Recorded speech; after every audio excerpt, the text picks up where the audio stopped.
Alright guys, so now that we've got the countertop done, we took the sink out because we didn't want all the seams around the sink and everything.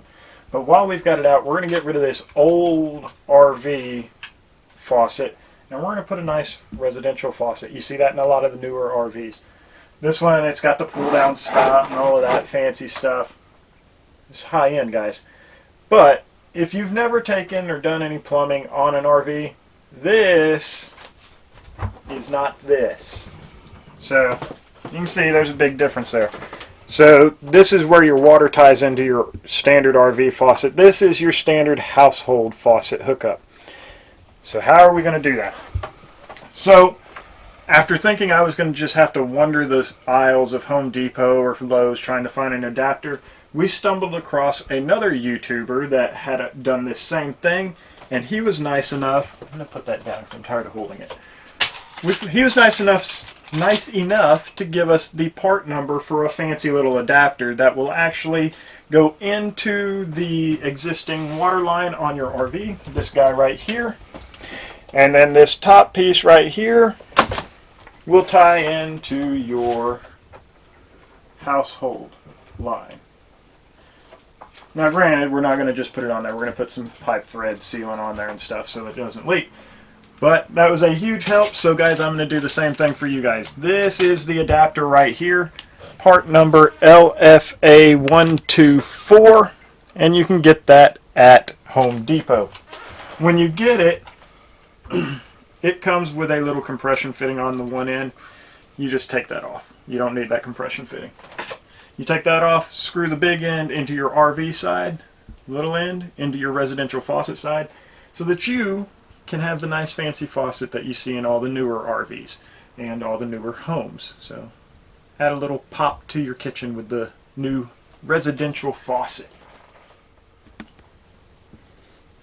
Alright guys, so we're just getting the thread sealant tape, Teflon tape onto those threads so that we know that there's not going to be any issues with water leaking out of this, because you don't want that under your kitchen cabinet. And that could tell you all a fancy long story about Teflon tape, that it's not actually called Teflon tape, but Heather's shaking her head. I can't do that, so I won't tell you the story behind Teflon tape. Google it. It's not called Teflon tape.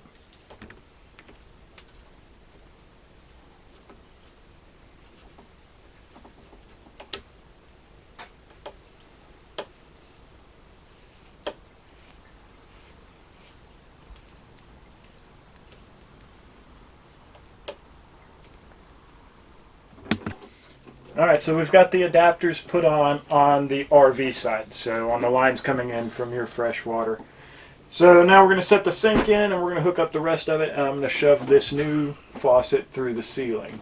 So let's see if I can do this without breaking anything.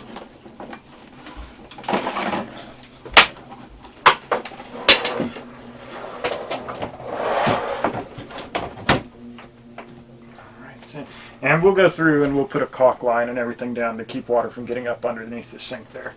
But when you do one of these fancy little faucets that has the pull down spout, you get this fancy little 10-pound weight too that keeps it from just falling out. It actually holds it down, so we'll have to put that on too while we're underneath the sink.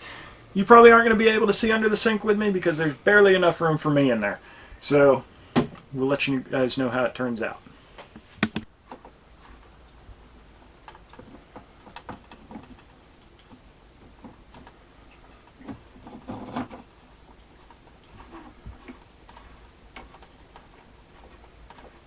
Alright, so now we're putting our fancy 20-pound weight on our spray nozzle up there. What this does, this goes about halfway down.